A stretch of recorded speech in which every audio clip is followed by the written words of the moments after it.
Doctor of Holistic Nutrition, and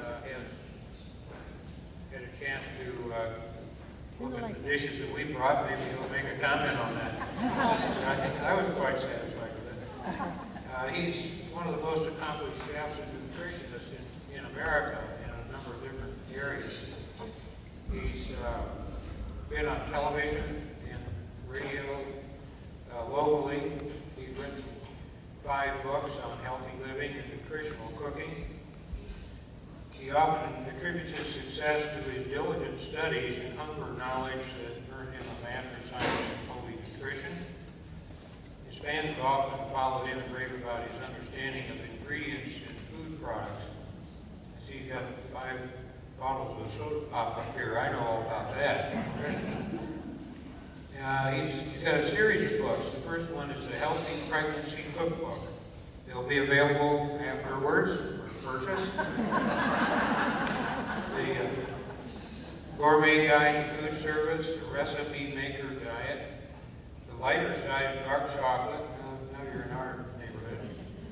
And Ask the Nutritionist answers to your questions. That brings us to today. He has begun his March promotion for a book, Ask the Nutritionist, answers to your questions, your nutrition questions. In this book, nutrition expert George Rapides fields questions from people around the world. That's the basis for the book, as I gather.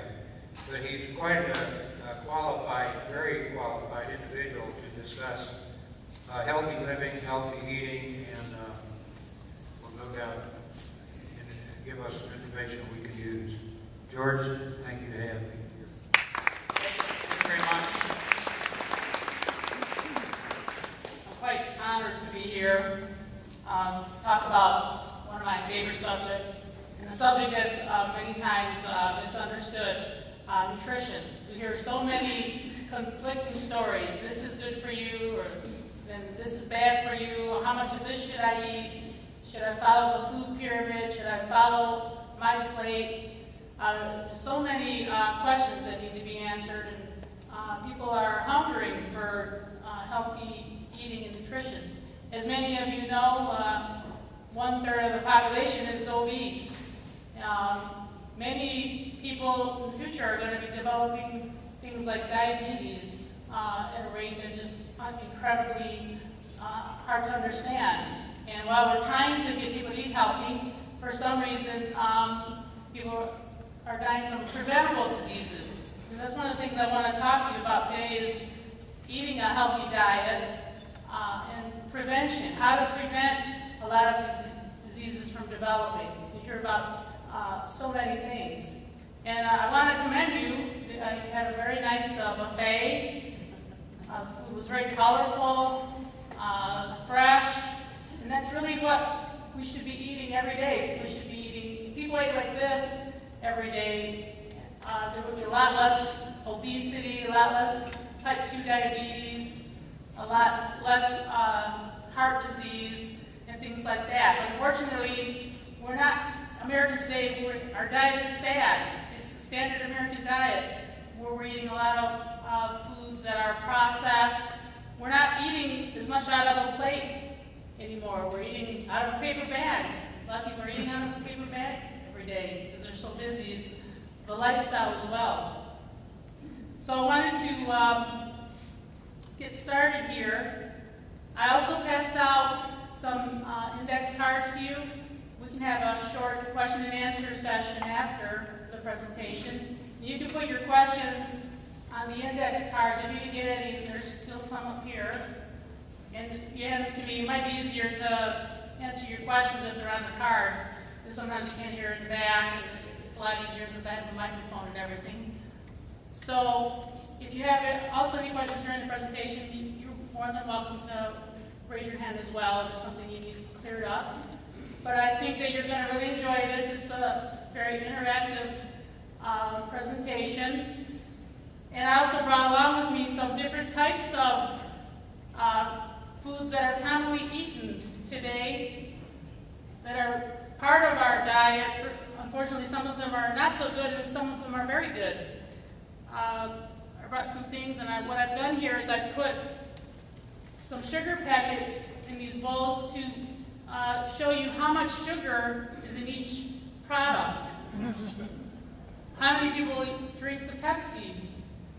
Many times drinking cans of Pepsi. Well, if you do on a regular basis, this is how many packets of sugar you're drinking when you drink Pepsi. Or if you know somebody that is drinking things like Mountain Dew every day, or you see, people drinking these types of things. Well, I've actually put together, I've used an app. There's actually an app that you can download on your iPhones or smartphone, and it tells you, you type in the grams of sugar, and it tells you how many packets of sugar are in that product. So I'll also be mentioning technology, how technology can help us eat better.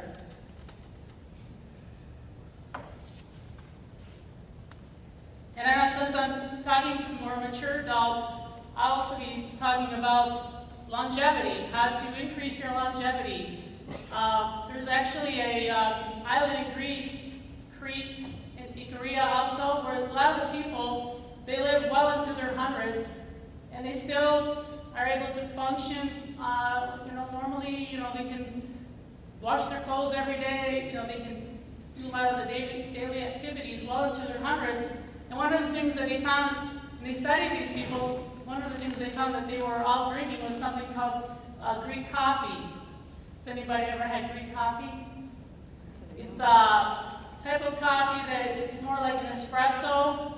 It's made from powder. And it's boiled in a little breaky. It's just a silver pot with a handle. And served in little cups. They drink this every day, and they found that people that on the islands that were drinking the coffee were living longer versus those that were not drinking the coffee. So that's a little interesting note for somebody that's thinking about longevity. So just to get started.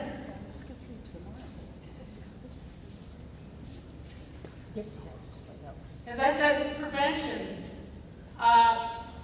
How healthy eating affects health and longevity. Certain foods we eat affect our health and how we age. Can anybody think of some of the foods that probably can make us age more? What's that? Just fatty foods. Fatty foods. Anybody else? Fatty foods because they can increase our cholesterol and increase obesity. Salt, because salt sometimes can contribute to heart disease if you're having too much salt. Sugar, that's another one, as we've seen here. People are taking in a huge amount of sugar. Nitrates, yes. Nitrates, things that are found in like deli meats. There's actually a study that was done recently that showed that people that ate deli meats on a regular basis, so like every day had deli meats, they increased their chances of getting colon cancer by 30% because somehow the nitrates were damaging their colon. So that's another one. Another important thing is water intake. As we get more mature, our water intake seems to decrease. It's really important to keep drinking water every day because water helps to carry vitamins in our body. And also, we lose water a lot because of medications and things that we might be taking. So water is something that we really need to be getting more of. One way you can get water into your diet is having, the bottled water, or even carrying like a 32-ounce container containing water. You can put a lemon inside to make it taste better. And just carrying it with you every day, just make sure you're getting enough water. Because as we mature, we're losing our water, we dehydrate more easily. And it's very important because of diuretic medications. Next. Excuse me. Yes. Do juices count as water? Actually, juices don't count as water unless you have fresh squeezed juice. Because a lot of the juices are, unfortunately, they have a lot of sugar in them. So it's better just to get just water, basically water. Yes? Gatorade is not as great as many people think. I mean, it's good, but there's actually a lot of sugar in Gatorade. We actually, well, if you're going to drink the whole thing like this, you probably aren't going to get too much salt. As you see, this one has 180 milligrams of salt in this one, and that's 2.5, this is 2.5 servings, so you're getting like 300 to 400 milligrams of sodium. So even a lot of the athletes, they don't drink Gatorade. If you think that they're all drinking Gatorade, they're not. They're mostly the ones that really want to perform well, they're sticking to water, and then drinks that are very low in sugar and very low in sodium as well. What about Crystal Light? Crystal Light's a good one, but the only thing is it has some artificial sweetener. So if you're drinking it every day, you're getting a lot of artificial sweetener, Crystal Light. Yes?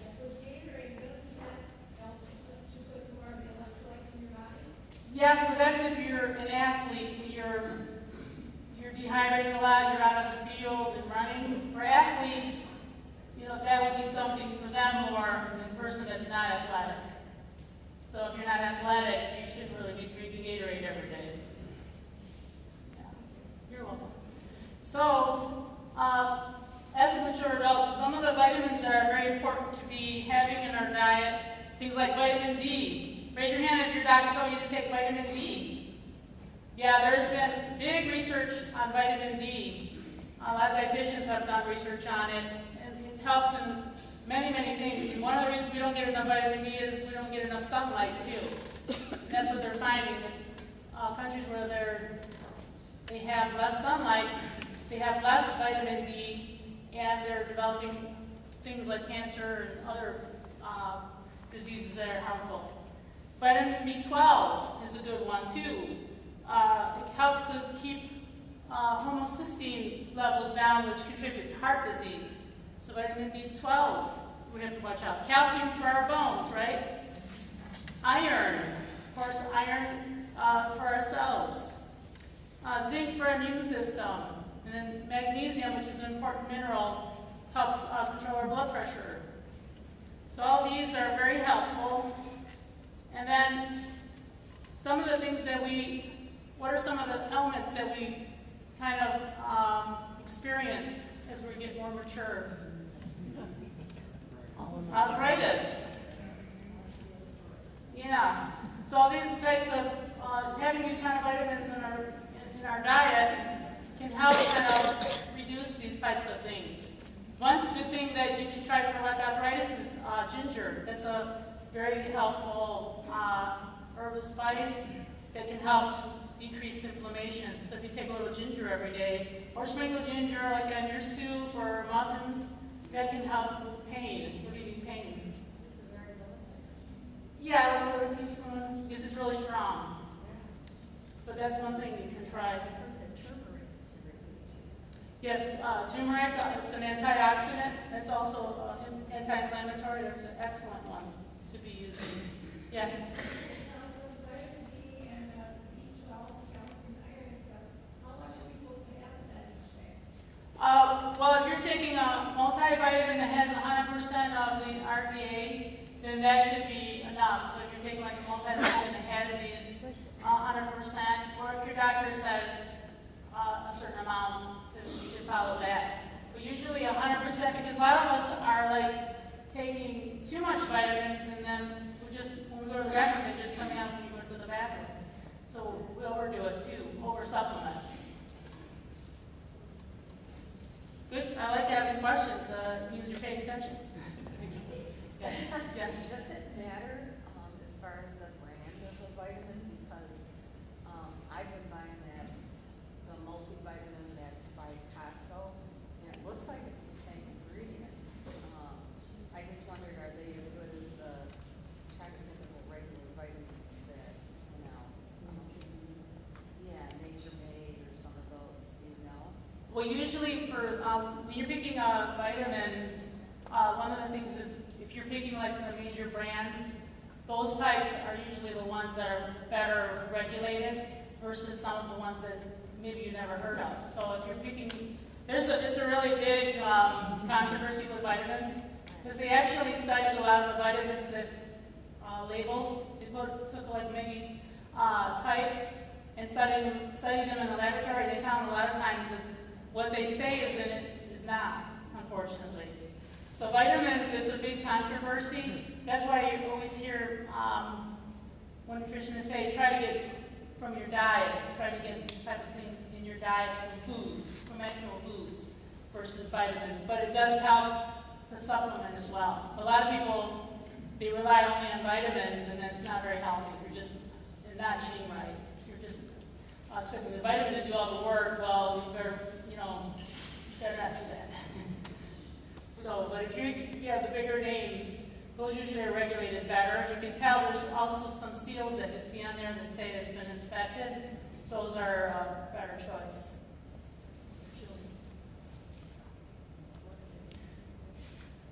So nutrient density. Eat well without overeating. Selecting foods that deliver the most nutrients, such as 1 cup of fat-free milk has 300 milligrams of calcium. So like we are doing here, you're selecting foods that have more nutrients versus things like fast food that are not very nutrient dense. And this is a really important question. How can you eat healthy when eating out? How do you recognize healthy foods? Anybody know? How do you select healthy foods when you're eating out? Yes?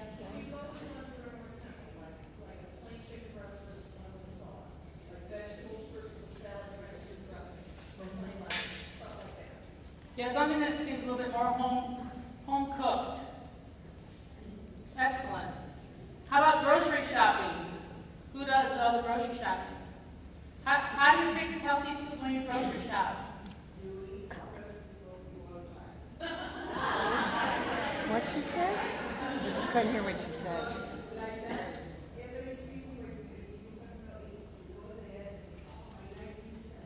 Oh, eat before you go.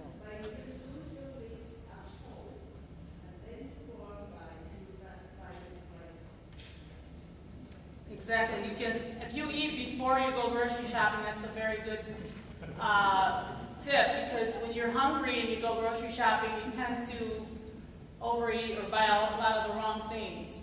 So one of the most important things you can do is not go grocery shopping while you're hungry, while you haven't eaten anything, because then you're buying the cookies and the chips and the sodas and things like that. So make sure, don't go grocery shopping hungry, and then pick things that are fresher, of course. Try not to pick, for taste, I don't usually try to pick canned foods. I would do fresh. If fresh isn't available, then frozen would be my next pick. And after that, then the last resort would be like canned foods. But I really like fresh or frozen next when buying groceries and things. Yeah, did anyone have a question? Yes?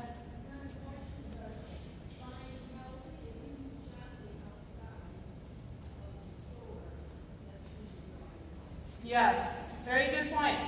When you go grocery shopping, shop at the perimeter of the grocery store versus the inside aisles, because the inside aisles tend to have a lot of boxed foods and packaged things that are not as beneficial. So try to shop outside. Yes?